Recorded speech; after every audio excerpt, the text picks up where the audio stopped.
Donc déjà, merci à toutes et tous d'être venus aujourd'hui, répondre à mon invitation pour cette présentation de rentrée littéraire. Donc juste pour vous dire, ce sont des parutions en fait qui auront eu lieu entre août et qui vont sortir jusque le mois d'octobre. Ce n'est pas exhaustif, il y en a beaucoup d'autres qui sont sortis, mais c'est tous ceux que moi j'ai lus. Et donc je vous les ai présentés, je vous les présente dans le petit fascicule que vous allez trouver dans le petit sac qui est là. Donc je vais vous donner en fait, là je vais vous les expliquer et surtout vous donner un petit peu mon avis.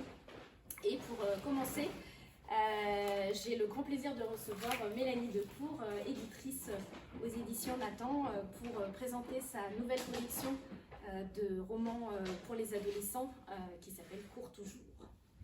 Bonjour Mélanie. Bonjour, merci à toutes et tous. Je suis très très contente d'être là. Merci Aude pour l'invitation. Avec grand plaisir. Donc je vous laisse vous présenter déjà. Donc je m'appelle Mélanie Decour et je suis la directrice éditoriale de la fiction française chez Nathan. Des albums jusqu'aux jeunes adultes. D'accord. Et donc je voulais savoir un petit peu comment cette nouvelle collection était née, comment était née l'idée, l'envie.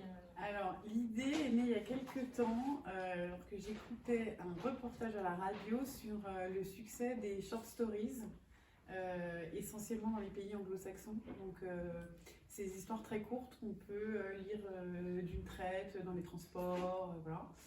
Et ça a fait écho en moi avec notre envie très permanente chez Nathan de nous adresser à tous les lecteurs, et y compris aux lecteurs réticents et aux lecteurs ados, jeunes adultes qui ont lâché la lecture ou qui se sont jamais mis à la lecture. Donc voilà, je me suis dit, bon, là, il y a un truc qui marche.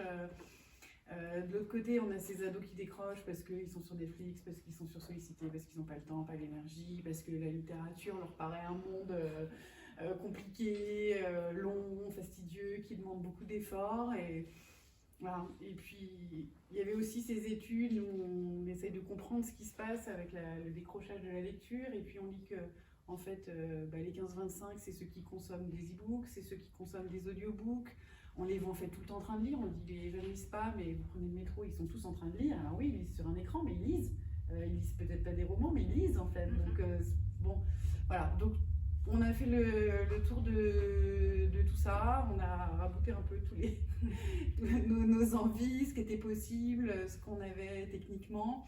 Et puis nos auteurs aussi, on a un très beau catalogue chez Nathan, on travaille, donc on en a aussi très vite. En fait, on s'est dit, bon, il faut faire du court, mais pas en recueil de nouvelles, du court qui vit tout seul. Et très vite, il y a eu aussi l'idée du multi-support. Donc en fait, la collection, avec le livre papier, on a accès à l'audiobook et à l'e-book. Donc ça, c'est venu tout de suite, l'idée de lier les trois et de pouvoir passer du papier à l'audio, à l'e-book, de lire comme on veut, où on veut, en désacralisant, en disant oui, écoutez, un audiobook, c'est lire un livre, c'est pareil. Enfin, c'est pas moins bien, c'est un livre, on a accès à la fiction, aux personnages, au style de l'auteur. Voilà, on en était à peu près là, et en fait, on en a discuté avec nos auteurs phares en roman ado, qu'on vraiment des fois, donc Florence Miquel, Gaël Aymon, et en fait tout de suite ils se sont dit ah non mais génial, moi j'ai 50 idées, quel cadeau, j'ai plein d'histoires que je peux pas raconter en long, pour plein de raisons, soit parce que le sujet est trop dur, soit parce que en fait je trouve pas, il n'y a pas d'éditeurs qui font du court, et eux aussi en fait ils ont envie de s'adresser à ces ados là qui ont lâché. Parce que ils ont leur public de bons lecteurs, ils ont aussi leurs fans. Enfin, c'est une Céline Vidal, bon voilà, elle a ses lecteurs qui la suivent et qui vont lire tout ce qu'elle fait, mais ils ont envie d'augmenter leur public, ils ont envie de toucher tous les ados possibles, et voilà. Donc on a vraiment eu un retour ultra positif, donc on s'est dit bon, là, nous, il y a l'envie de toucher les lecteurs, les auteurs ils ont envie d'écrire ces livres-là, donc voilà, il y a vraiment quelque chose à faire. Et puis après c'est du travail d'équipe en fait, hein. C'est vrai que Nathan, c'est une équipe on a une super équipe marketing, on a le service fabrication, on a l'application Nathan Live qui nous permet d'accéder hyper facilement à d'autres contenus. Donc voilà, on a réfléchi, on a discuté, voilà, on a discuté aussi avec la graphiste, et puis les auteurs étaient partie prenante. Donc après, on a fait une charte qui était au départ ultra courte. Hein. On a dit aux auteurs, il faut que ça se lise en moins d'1 heure. C'était la promesse qu'on voulait dire. Donc en gros, c'est 50 000 signes. Et on veut, donc c'est 15-25, donc c'est vraiment grands ados, quoi. C'est fin de collège. Et on veut quelque chose qui les agrippe tout de suite. Donc c'est pas... alors c'est de la littérature, c'est votre style, vous édulcorez pas votre façon d'écrire, mais il faut quelque chose où on rentre dedans tout de suite et on attrape le lecteur et on le lâche pas jusqu'au bout. Voilà. En gros, c'est tout ce qu'on leur a dit. On leur a dit ça sera enregistré, donc vous pouvez réfléchir si ça vous inspire à vous dire que ça va être en audiobook, ça va être lu à voix haute. En fait, la plupart, ils n'y ont pas tellement... Ça va être une contrainte pour eux, cet aspect-là. Voilà. Et après, nous, en équipe, Nathan, du côté édito et commercialisation, on a réfléchi à tout ce qui pouvait... Le maître mot, vraiment, c'était accessibilité. Notre idée, c'était la littérature doit aller au lecteur. C'est pas au lecteur de faire l'effort d'aller à la littérature. Donc, accessible, ça voulait dire... Bon, le cours, évidemment, ça permet... Voilà, ça fait pas peur, c'est rapide. Oui, si on a le temps de regarder un épisode sur Netflix, on a le temps de lire, voilà, ça se cale, on peut le lire dans le bus. Voilà, on attend quelqu'un au café, on prend l'e-book sur son smartphone et on avance. Voilà, donc le cours, ça c'était sûr. Les 3 formats, ça permet l'accessibilité. On a quand même dit aux auteurs, bon, faut pas faire des trucs super perchés avec une triple narration, des flashbacks enchâssés. Donc, il y avait quand même l'idée d'une forme de simplicité dans le récit, mais ça c'est pareil, forcément quand on fait court, on ne peut pas multiplier les personnages ou les points de vue, donc de toute façon dans la construction narrative c'était d'entrée de jeu assez accessible. Après on a réfléchi à la maquette, donc ça c'est aussi un savoir-faire très fort chez Nathan, comment on a développé on développe des collections de première lecture depuis très très longtemps, mais on a développé aussi des collections pour les enfants dyslexiques et les adolescents dyslexiques, et on s'est servi de ce savoir-faire pour rendre le livre encore plus confortable. Donc c'est pas, on s'est pas dit on fait un livre pour les dyslexiques, mais on a utilisé c'est des petites choses, hein, mais bon par exemple, voilà, le papier il est ivoire et mat. C'est 1000 fois plus confortable à lire. Voilà. Pour toutes les collections dyslexiques, on utilise ce papier. Ça ne change pas grand-chose, voilà, pour c'est un papier un petit peu plus cher, mais ça n'a pas d'importance. Mais voilà, ça fait aussi un aspect accessible. On a réfléchi, c'est pareil, l'interlignage, l'interlettrage, avec voilà, la typographie pour que voilà, même des ados et jeunes adultes qui ne sont pas hyper à l'aise avec la lecture puissent vraiment rentrer dedans facilement. Et puis le dernier point de l'accessibilité, c'est le prix. Donc c'est vrai que c'est 8 € pour le livre sous ces 3 supports. Donc c'était aussi important pour nous que ce soit accessible à toutes les bourses, et puis accessible aussi pour les enseignants, par exemple. Voilà, pas un prix de grand format qui est un peu si j'aime pas, j'ai dépensé 18 €. Voilà, bon là 8 €, 1 heure, ça va. Voilà. D'accord.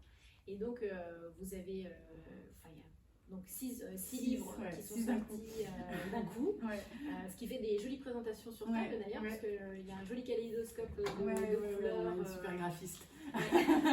Les couleurs sont très marquantes et marquées, parce que quand on les a sur table, c'est quand même assez c'est flash. C'est très très joli. Donc 6 plumes complètement différentes.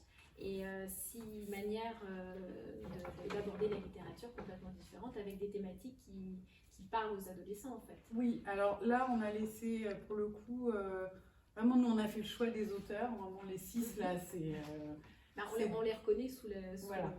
C'est les auteurs phares du catalogue, ou des auteurs qui écrivent pour la première fois chez nous, comme Rachel Corenby par exemple. Bon, on va continuer avec elle, mais voilà, on discutait, on avait envie de bosser ensemble, et là on lui a fait cette proposition. C'est aussi une façon de faire connaissance en fait. Le cours c'est une forme d'exercice, et on leur a dit, et ce qui est drôle c'est qu'en fait on a fait un peu la ligne éditoriale avec eux. On était quand même plutôt parti sur du réalisme contemporain, on n'avait pas envie de partir dans la nouvelle de genre. Pour nous, c'était quand même des romans. C'est des romans courts, mais on ne voulait pas partir sur la nouvelle d'horreur ou très fantastique. Donc, bon, on avait dit comme ça, mais après, s'il y en avait un qui nous avait proposé, peut-être qu'on aurait bifurqué. Mais... Et en fait, c'est en les lisant, on s'est dit, en fait, tous, il y a des personnages très très forts dans les six textes. Là, vraiment, on s'en rappelle, ils sont encore avec nous, ils sont très très marquants. Et ils vivent tous, en fait, un moment charnière dans leur existence. Et pour moi, c'est presque... donc c'est devenu la baseline de la collection, on a dit, voilà, qui raconte un moment charnière dans la vie d'un jeune, d'un ou d'une jeune. Et c'est presque pour moi la définition de la littérature jeunesse, en fait. Enfin, du roman.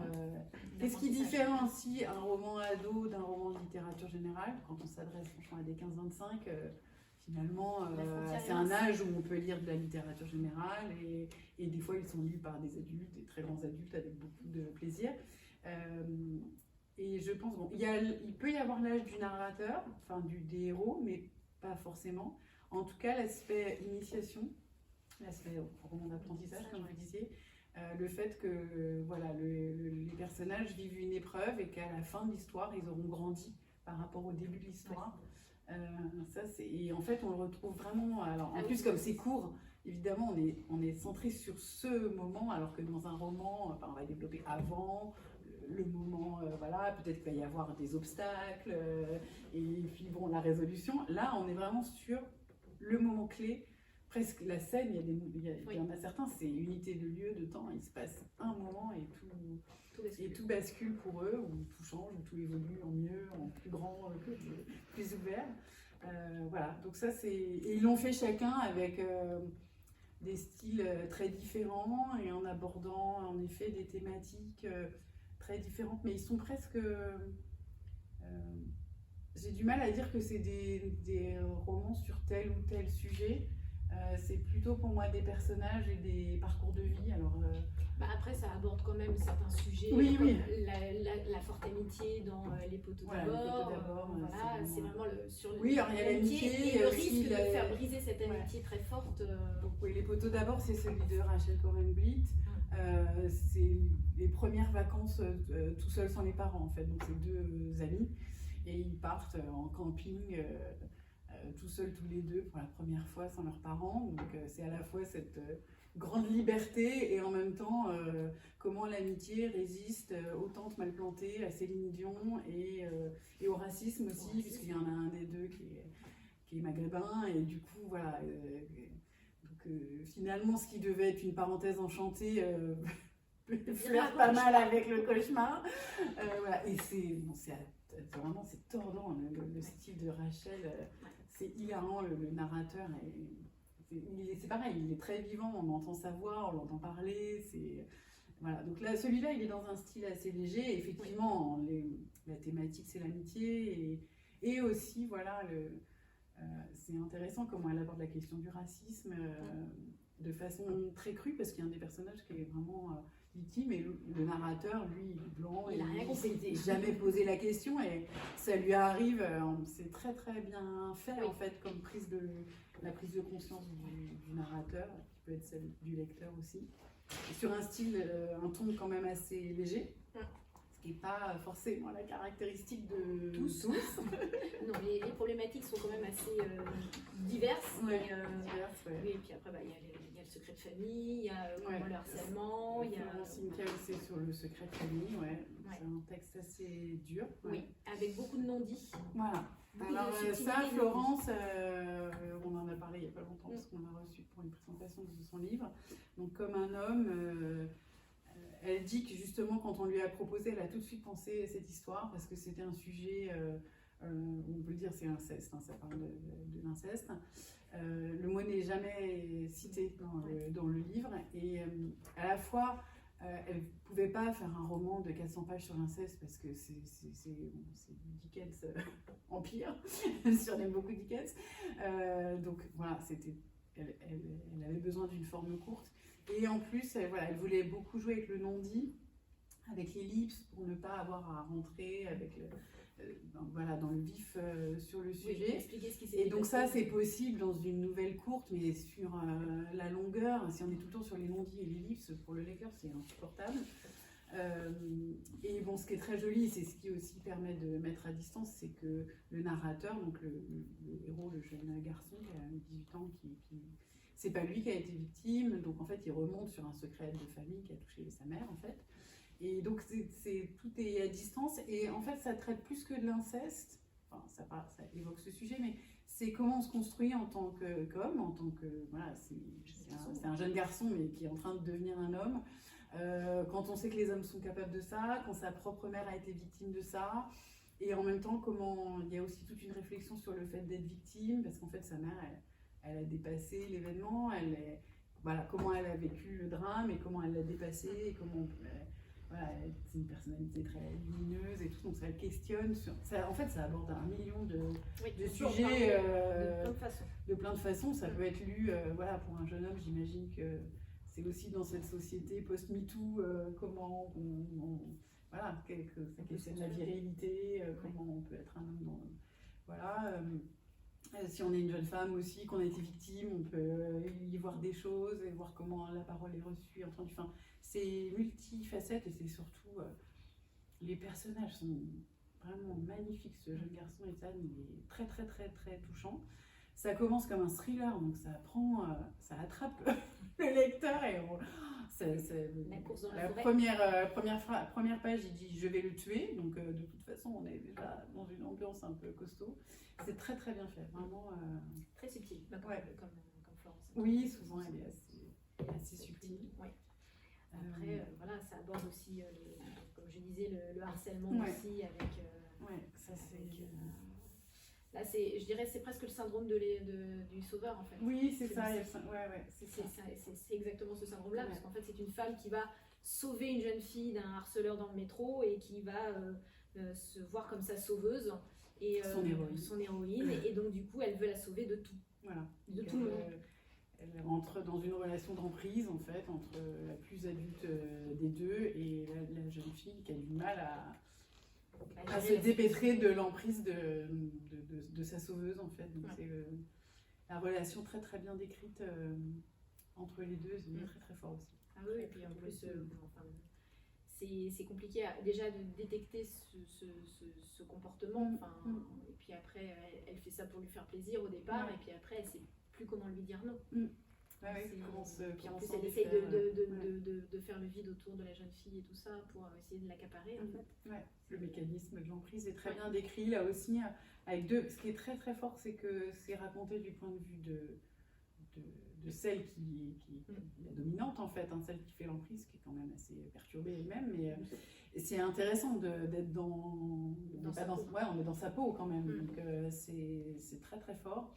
Et je trouve que l'autre personnage aussi, la jeune fille, alors déjà on est avec deux adultes, elles sont pas lycéennes, enfin elles sont tous les deux dans la vie active. Il y en a une qui a 35 ans et l'autre une vingtaine d'années, mais elle est dans la vie active, d'ailleurs d'une catégorie socio-professionnelle assez basse, qui est rare d'évoquer ce genre de personnes et de métiers.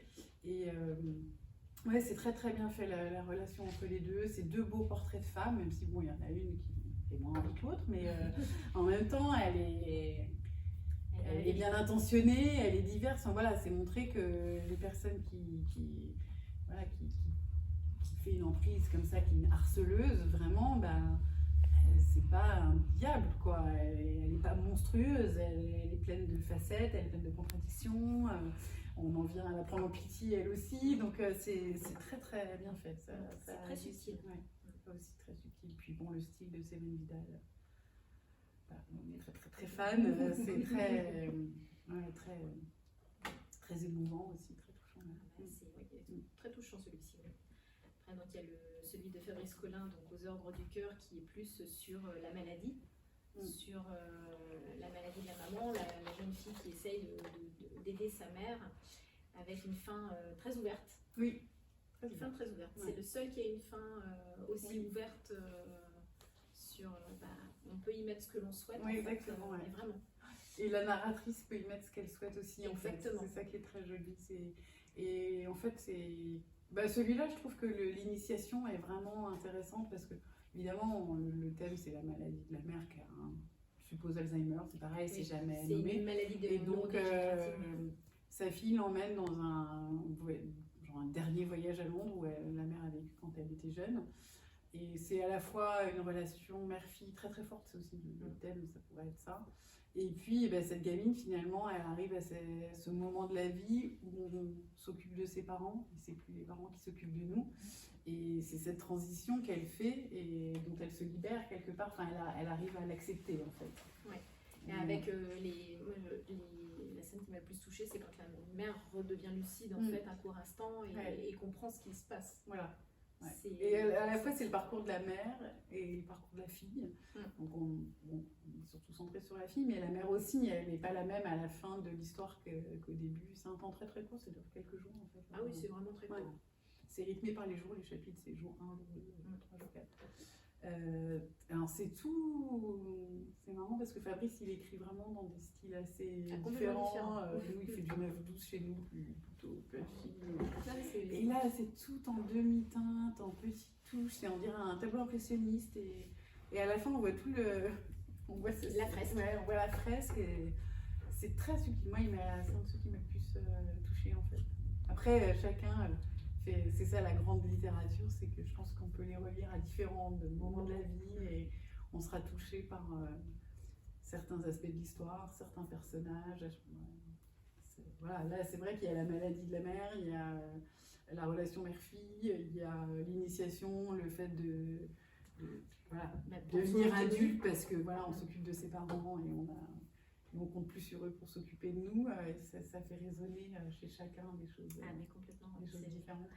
Tout à fait. Après, donc, on a le Gaëlémon, le Gaëlémon. Qui, je l'avoue, auteur chouchou. Voilà, auteur chouchou. Et j'avoue, c'est mon petit préféré. C'est votre préféré. C'est mon petit drôle, préféré. C'est chacun son chouchou. Oui, en fait, on n'est pas tous sensibles aux mêmes choses et tout. Et moi, celui-ci m'a vraiment profondément touchée.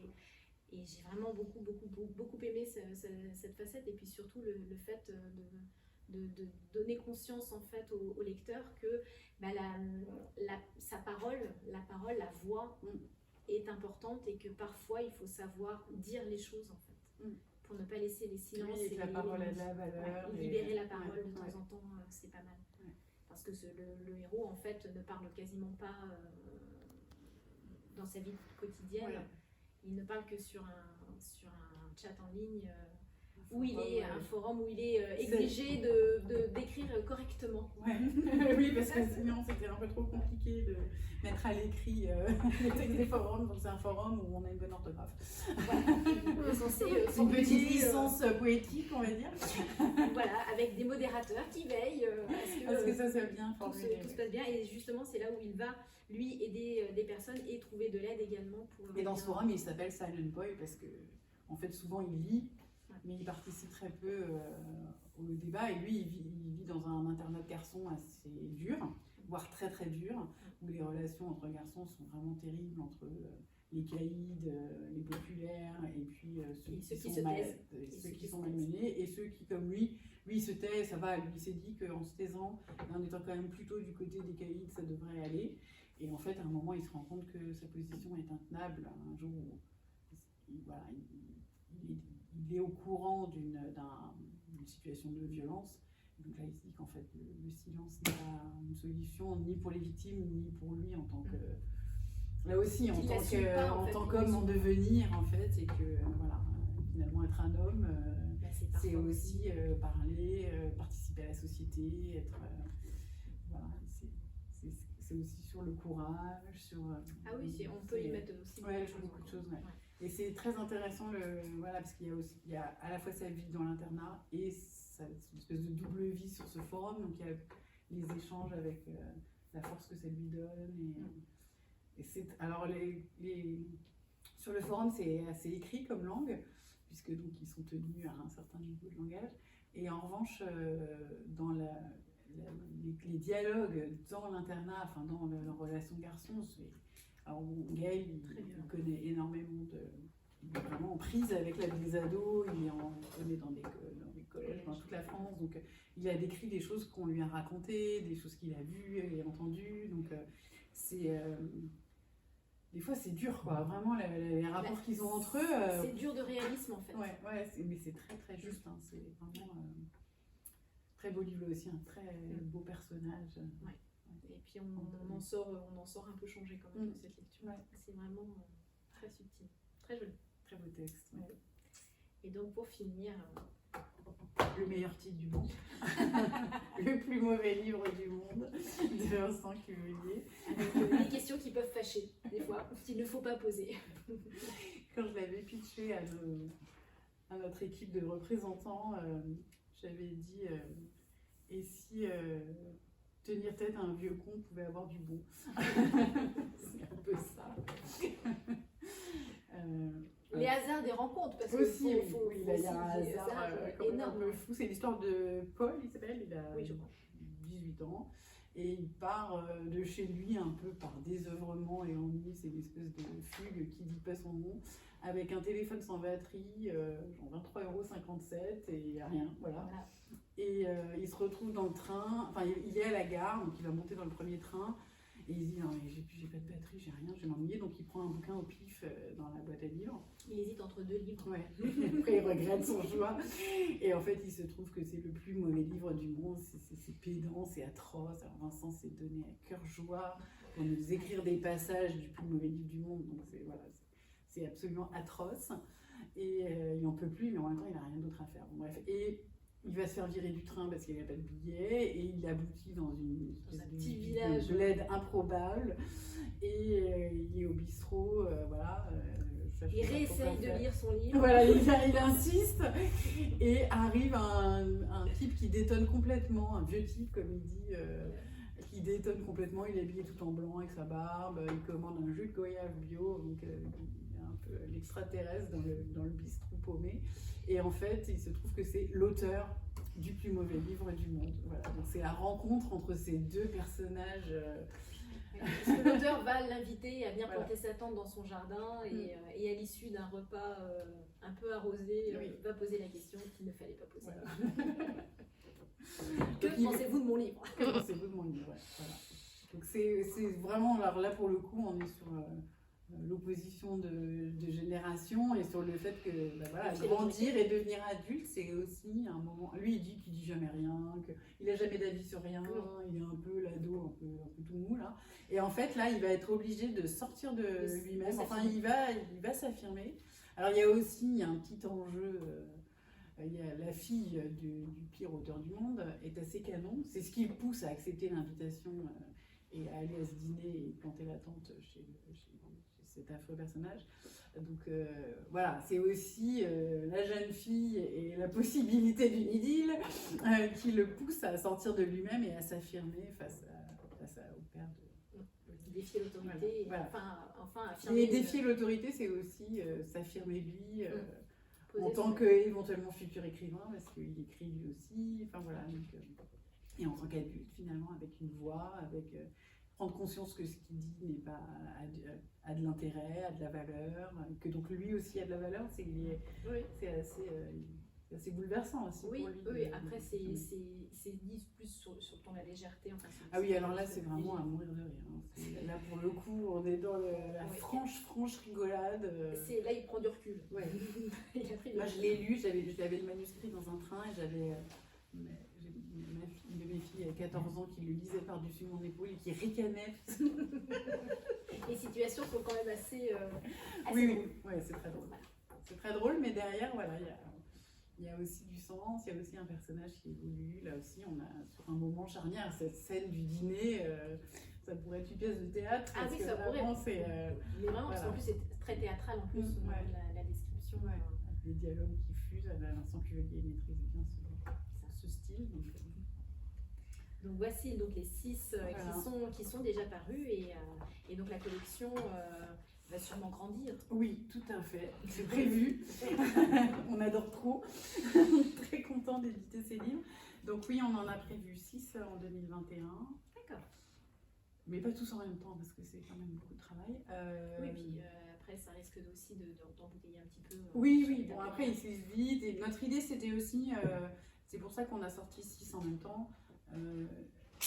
Voilà, tout le monde n'a pas les mêmes goûts, tout le monde n'aime pas les mêmes histoires. Donc voilà, multiplicité des styles, des sujets, des personnages, des genres. Voilà, il y a une unité de forme, mais après, à l'intérieur... donc il faut quand même qu'il y en ait pas mal pour que les lecteurs aient le choix. On se dit aussi que voilà, si... Il faut nourrir la voilà, relation. non, et puis si on accroche en lisant, je sais pas, Essa Boy, et qu'on dit, ah, mais c'est super, et bah, peut-être qu'un lecteur qui n'avait jamais lu ou qui lisait plus va se dire, non, mais c'est super, et je vais lire tous ceux de la collection. Donc ça c'est aussi le pari, ça serait gagné.